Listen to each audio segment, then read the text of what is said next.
Well, good evening. I hope everyone's doing well, and coming at you with number 30 on my live stream. First of all, I want to say hello to everyone. I have a new setup here today, and I'm actually doing quite a bit, and I'm actually working with multiple cameras. First of all, I have to make sure, I see Bijan is in, definitely. It's good to have some ears out there because I got so many things going on right now with the new setup, and I'm actually running 3 cameras and a laptop for some visual display, and as well as 2 audio sources. So I got like stuff coming all over the place. But I want to take some time today, and first of all, before I get into what my topic will be, I want to acknowledge a little bit of this will be very interesting for you to see. This is something that's been going through my mind for quite a while here, and this is going back to my screen here, and this is going back to the very first gig, and I'll show you. This is there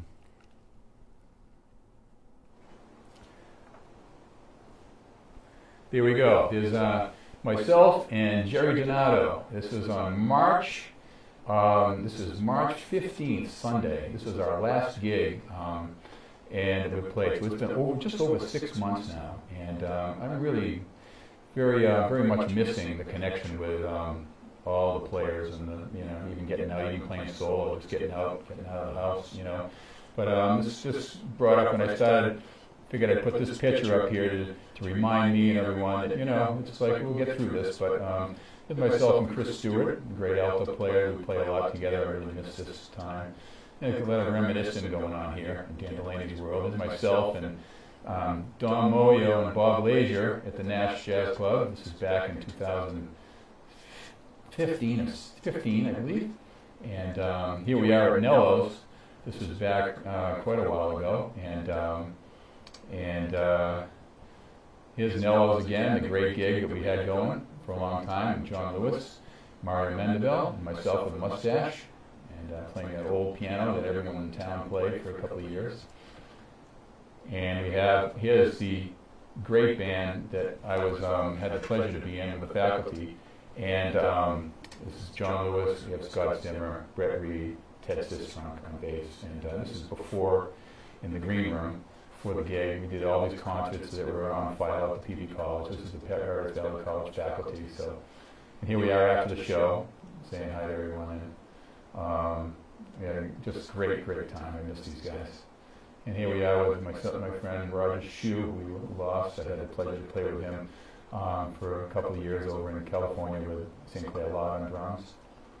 And here we are with John Lewis, Chris Stewart, and Mario Mendebel at Sacred Grounds that we did a jazz night over there. Now here's the other thing that I'm wondering if in fact we're going to get back and be able to do this. And this is something I wanted to, here we go, see if this works now. No, here's me playing solo piano. So I did a lot of solo piano gigs, black tie things, and that was a lot of fun. But they're just gone right now, so.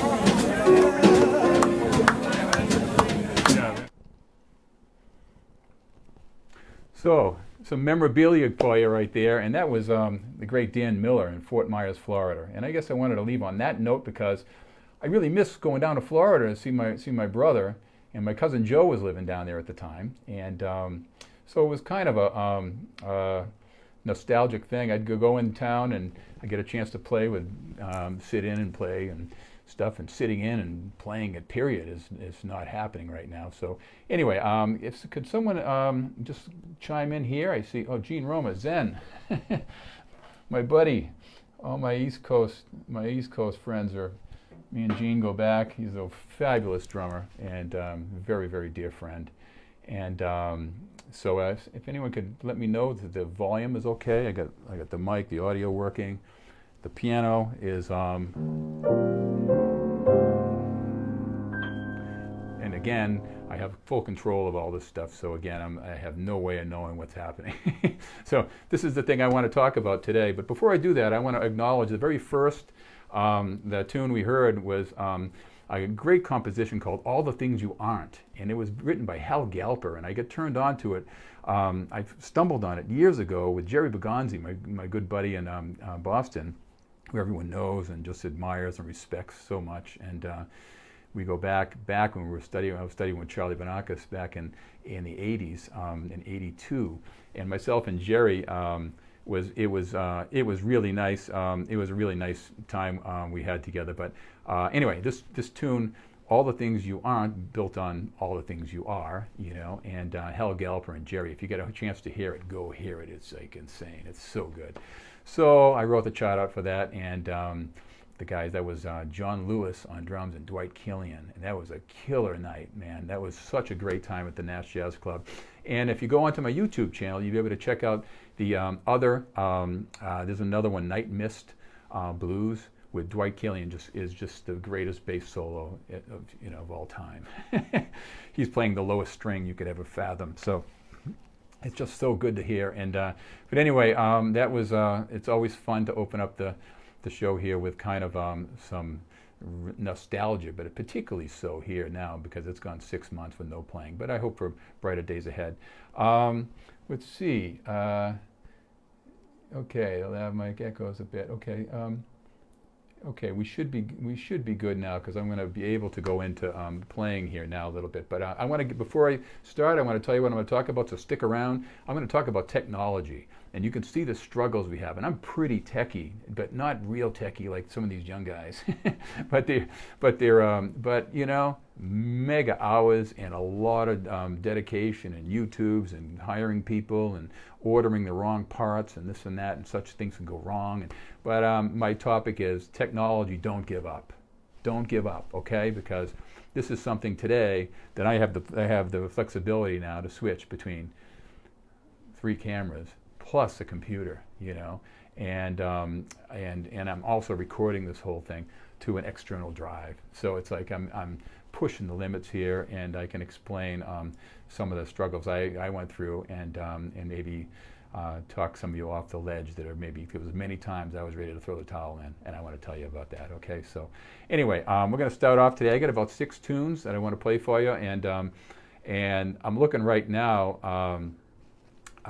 Let's see, the first one is just an old standard, and I got a new tune for you today too, and a really cool story to go along with it. But it's called I Thought About You. Here we go.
Well, there you have it. It had, let's see, what was it? I thought about you. I was going to say it had to be you. You know, I thought about you. So again, hopefully it's coming out okay. Let's see, the video stopped. If it stops, you probably have to go back on and just to log back in. Hopefully we're not going to have any issues with the overall stream. It says it here it's looking okay with the amount of stream going through. So again, good seeing Scott in here. I see Susan, good seeing you, man. And Steve, good seeing you. And Bijan, of course, also awesome. And Laura, Dickey, and Scott. Nora, great seeing you, man. You know, again, thank you all for coming through. And again, this is a rather special time for me because I'm figuring this all out. This is a whole new world for all of us. And out there, all players are trying to find ways to kind of reinvent ourselves and get ourselves out there, or at least stay stimulated with our music. So what I've been doing a lot is I've written 13 tunes, and it's this particular one is really, really, really cool. So I got to tell you the story behind it, because every one of my tunes that I wrote during this COVID thing has been influenced by some scenario, some kind of scene, something going on. So I get back, was away in Laguna for a little bit, and I got back to Arizona. I'm out cooking a hamburger on my my porch here, and I'm sitting doing my burger, I'm getting all settled back into the house, and I have the peripheral vision. I have this thing that goes by. I'm like, what the heck is that? It's too big for a mouse, and was it a cat, or what is it? What is it? So I was in my courtyard, and so anyway, I found the little rascal. It was, and of course, I'm like, oh boy, you want to go on the grill? I'm like, fillet. I'll fillet you. Of course I was, so I get on the phone right away, and I'm texting people and say, what is this thing? What is this thing? So I got the green light that it was a very harmless creature, and I got to where is it? I'm going to find this thing. Where is it? Okay, yeah, I have it. This is really kind of cool. So this is what my creature was. This is called a C.Walla. And they can grow to be 24 inches long. And I had a really long one in the courtyard. It was just, and I found out that they're actually very, very friendly and docile. And so needless to say, he went on to live a very fruitful life here. And apparently they're good to have on the property, and they, eat insects and bugs and things. But boy, man, it was like really a large one, this giant thing. So my next tune is called a C.Walla. And if you look up C.Walla, they're Chuck, C-H-U-C-K-W-A-L-L-A. And there's people get them for pets, and they handle them and the whole thing. They, like having a cat with no fur on it, a skinny head, But anyway, this next tune coming up is called C.Walla. Because I was writing this tune at the piano, and I went out to cook a hamburger, and it was like this thing was like terrorizing me. Well, it scared me for a while anyway, until I got the green light from everyone. And everyone, yeah, it's cool, it's cool, it's definitely cool. And I've been here 17 years, and I've never seen a rattlesnake on my property. I know they're around here, but and I, very seldom do you see anything, So, but surely nothing this big. This thing was like this. They're holding this in the hand, but now it's David, it's a new pet. Yeah, man. Yeah, it's like I'll put them on my handlebars when I'm going down, road biking. Keep people away from me. But the they can get 24 inches long, and I've seen them when I was hiking up at Pinnacle Peak, and some of the trails and things. So you see them up in the rocks, and they're really cool looking. And but anyway, that was the one. Let's see if I have the picture of it when it was on the house. Let's see. I thought I had it. Nope, I guess not. I guess Anyway, so the bottom line is they're healthy and they're fine and they're good for the environment. So the next tune I'm going to play for you is C.Walla. Hope you enjoy, and then we're going to come back at you with one more tune. Then I'm going to talk about technology, and this is like, it would be pretty interesting because I've done some crazy stuff, man. It's like I can't even tell you what I've been through. But you know, this would be for all us players out there, especially musicians. You're going to probably dig hearing this. I'll talk you off the cliff because I almost went off a few times. Anyway, we're going to go on to C.Walla. Here we go.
C.Walla. You know, and it's one of those kind of things. I mean, I haven't played this. This is just, I just wrote it, you know, not that long ago, you know. So it's like one of those kind of things that it's manifesting into a really fun tune to play. I can't wait to do it with a trio and some guys. Let's see what we got here. We got, okay, we got John Ragusa. Man, good seeing you, John. And Bob Carey, another great singer, great singer, is in, let's see. And please know that I reply to all my comments. You know, I'm one of those kind of guys, and you know, I just really love doing this. Let's see, we got and Dave Landoni, another great bass player from Boston, and a good friend. He's just a fellow cycler. Today, Dave, I went to get on my road bike and I got a flat tire, so I can't. So I've been like running, you know. I mean, I thought I had the tire fixed, and I fixed it, and it still had, you know, there must have been a bad tube. So I went out to get a 5-mile loop. So I do my hour of cardio every day, you know. So it's I think of you, man, you know. And anyway, this next tune coming up is another really great tune, and it was requested way back in one of the shows that I did. This is number 30, by the way, so I'm surprised that I've done this much. So that's why this technology thing has gone a long time. Because I've never streamed live ever until the pandemic, so I'll have some things to tell you. But someone requested September in the Rain. I thought it was just a great tune, and I'd like to play that for you now, right? Okay, enjoy.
September in the Rain. It's what a fun tune. I haven't played it in a long time. It's really a really fun tune to play. And the nice thing too is I'm trying to on all these live streams. There's 30 of them, and they're all up on my YouTube channel. Just so you know, I'll be reminding you here several times because I take a lot of time afterwards that I'll put the tunes in an index so you can actually see every single show has different tunes. Just occasionally I'll repeat a tune here and there, but there's 30 hours of solo piano playing. So it kind of makes you think, wow, there's a lot of tunes, man, you know? So it's definitely something you can enjoy if you want a night, and there's always going to be some kind of memorabilia with Dan Delaney in it. It's like, I know I'm showing some of my stuff here with you know, my Arizona peeps here, but I have a lot of Boston friends and all over the world stuff, you know, just from my teaching. And it's been a really big way for me to realize just the power of teaching, you know, like this remotely and live streaming and all. So what we're going to do right now, let's see if we get in here. Man, Dan Young. Oh, man. Good seeing you, Dan. Such a good guy, man.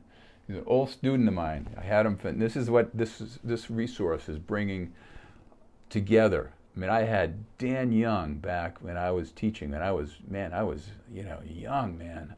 Maybe I was 20 years old. So I'm going like 40-something years. So it's like, and this has brought us together again. It's really kind of a cool thing. And he was a big gymnast then, and now he's a real superstar. He's rocking out, doing his gymnast. He's a gymnast on the piano, man. This kid is like, man now. I'd say Rosie is in here. I see, and Pierre, good seeing you. And anyway, again, I'm going to take more and more time to touch in with everyone here. But what I do want to take time right now and show you something really cool. And this is about the technology aspect of things. And this is really, many of you don't know. I won't take much time here, but I think it's a very pertinent thing. Everyone's struggling with this. This is so much going on. You have no idea. For me I'm watching here nervous thinking, well, my voice isn't on. You forget to hit this button or that button. And I'm waiting for Seema to say, hey, it's working. Because there's no way of knowing when you're in here if anything's going, if you're having a struggle and it's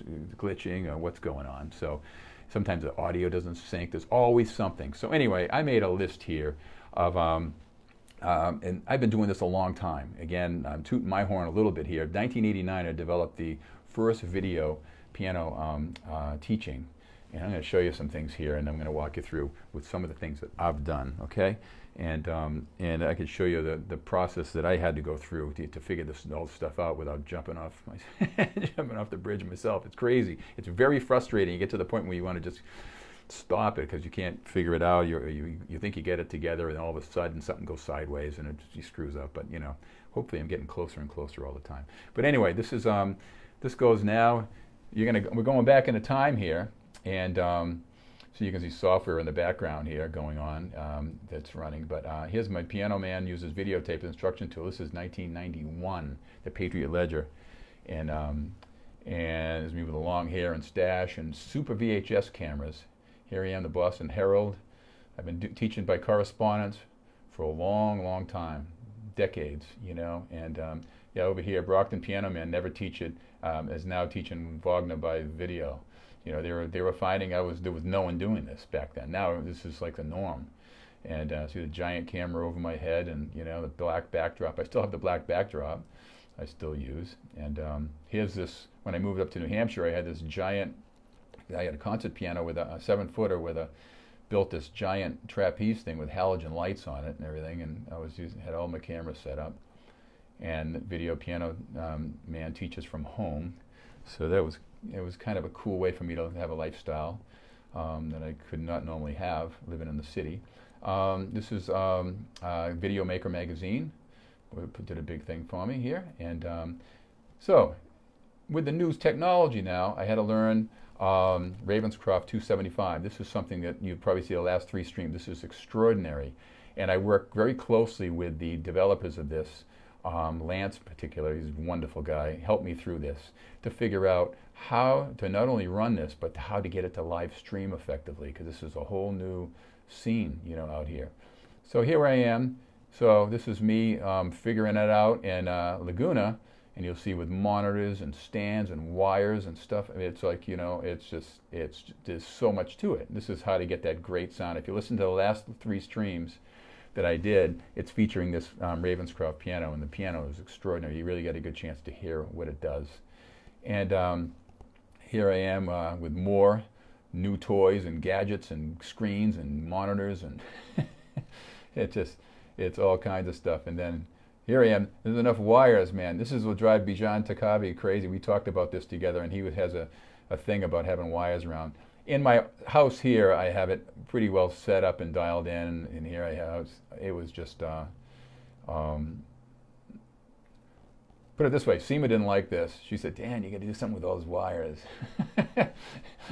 So, yeah, so anyway, here's another setup that I had in the corner of the living room, and it's for more mobile traveling with my switcher, and so I can do all my teaching from wherever I am.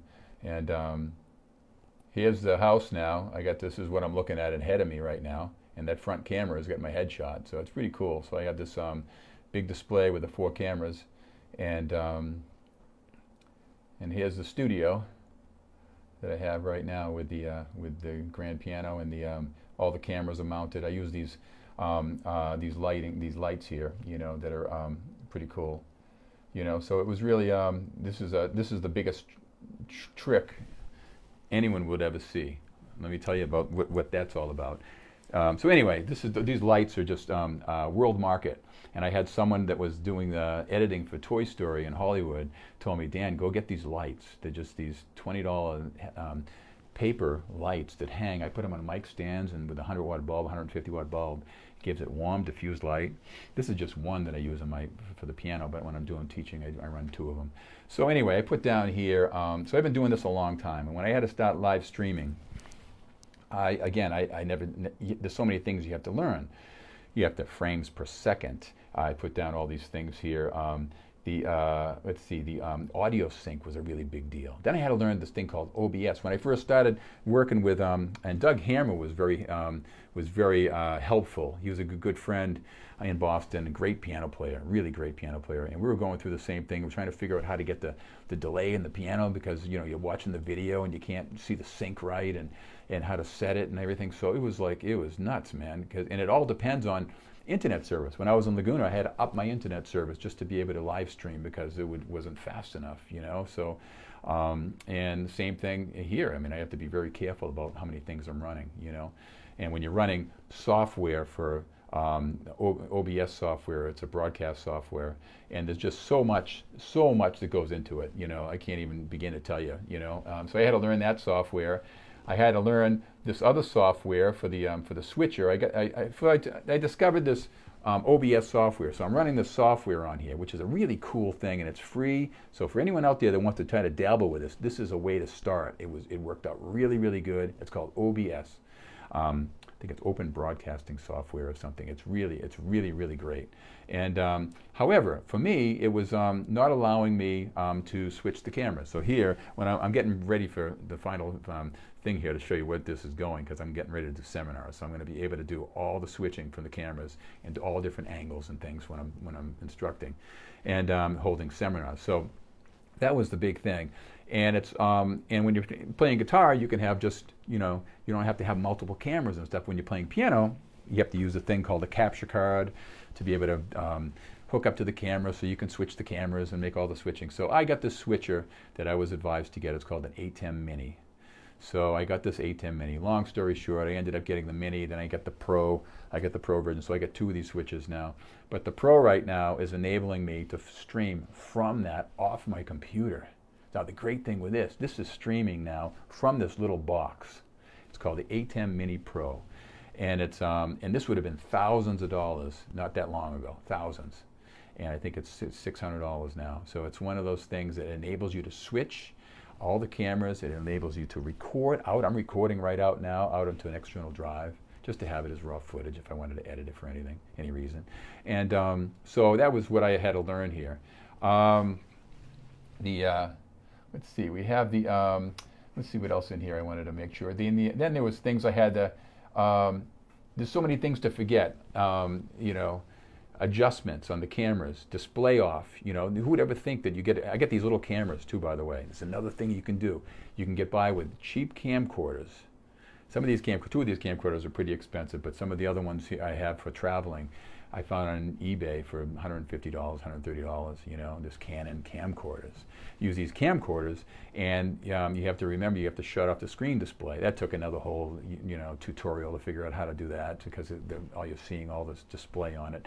Some of the cameras, you buy the DSLRs, you invest in this great camera that shoots video, but they time out after X amount of minutes. So there's all these problems and things that can happen, but all I can say in the closing here is hang with it, and I can promise you it'll be well worth the strides, you know, and that you have to make. I'm there. I'm pretty close. I'll be anxious. I'm more anxious, I think, to watch this stream than you guys, because, you know, it's like it took a lot of work just to get it to this point. That's why I've been kind of like laying low. I haven't been streaming. I was streaming every week for a while there, and it was like, yeah, I was just buried with reading things and figuring this out. You know, it just was, I had to figure this out. So so this is where I'm going with this, and this is, and then I'll get back to playing some tunes. This thing right here is, where is it? All right, and this is where I'm going with this. Let me show you. This is, yeah, this is, here we go. Seminar series from my home. And I haven't decided whether I'm going to be using Zoom or Skype or what it is, but I'm going to be hosting seminars, and I'm going to be doing like jazz piano for the classical pianists. Classical pianists don't realize how close they are to be able to really achieve great success as a jazz pianist. I mean, they know a lot of the fundamental aspects of playing, and you know, to learn all the chords and the things, you know, they really do quite well. Revealing the mystery of improvisation, chords, the inner and outer workings, and many more topics. So this is kind of like what I've been doing here in preparation for my next journey.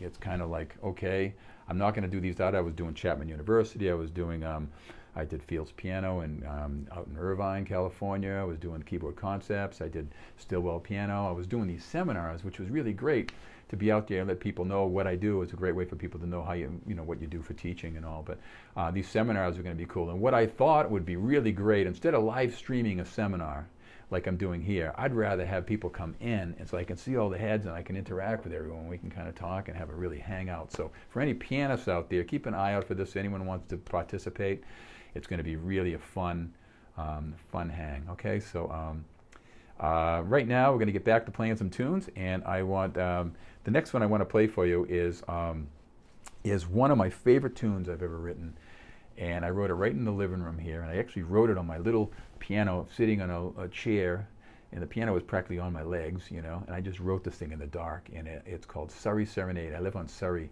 up in Cave Creek, so it's really it's a cool tune. Hope you enjoy. Here we go.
Surrey Serenade. That was one of my originals written not that long ago. It wasn't written during the COVID time, but I wanted to just play that for you. It's a really fun tune to play.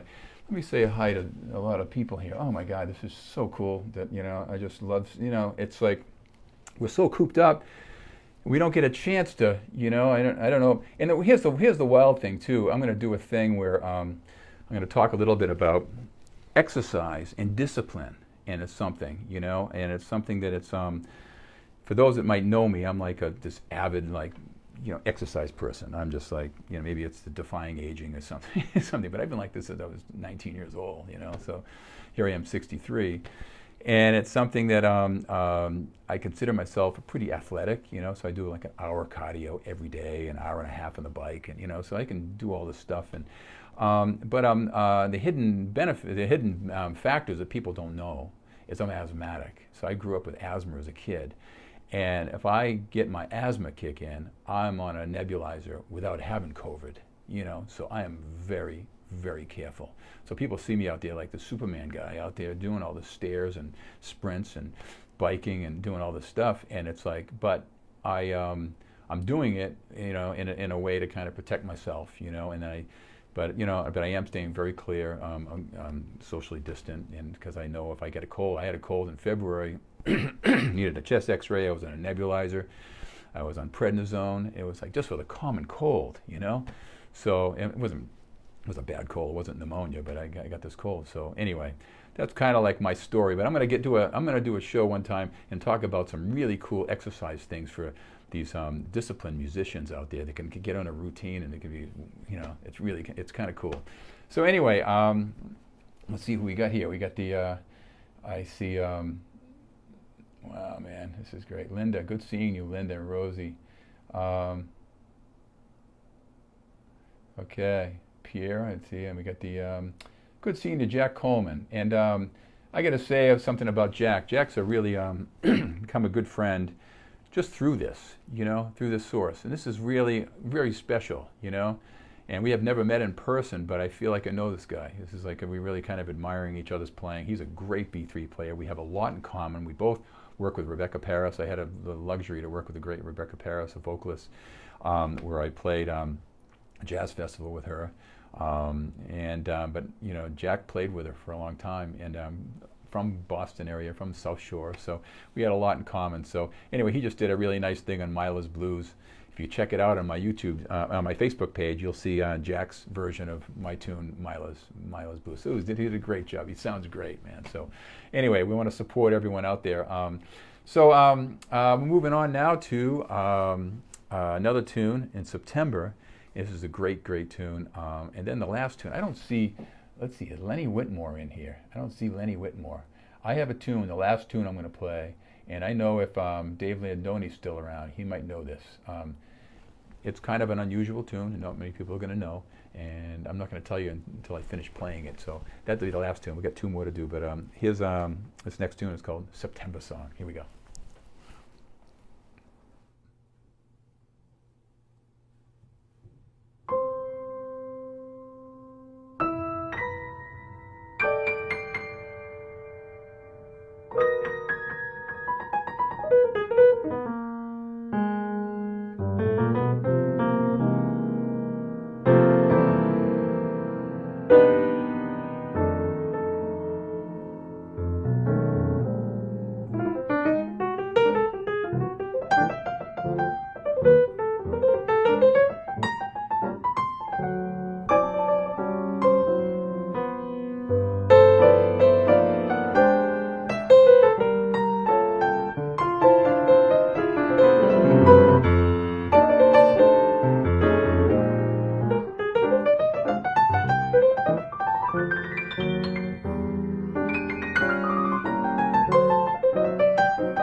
September Song. Okay, so again, it was what a fun tune. I haven't played it in such a long time. These are just, it's bringing out tunes because what's happening is I'm trying not to repeat any of the tunes that I've done in the past, and it's so I'm digging deep into all kinds of tunes. But this is really it's really fun. Let's see if we get in. My brother Steve's in. Yeah, man, another Delaney. Watch out. Yeah, and we got the. Yeah, Dave Landoni. We're going to get Dave out here, great bass player. You know, we're going to get him out here, do some playing. This next tune, I'm just going to go right into it, and we'll see who writes it down, see if who can name it. And it's a great tune. A lot of players have played it, a lot of notables, and I think you'll find it to be, it's a cool tune. Okay, here we go.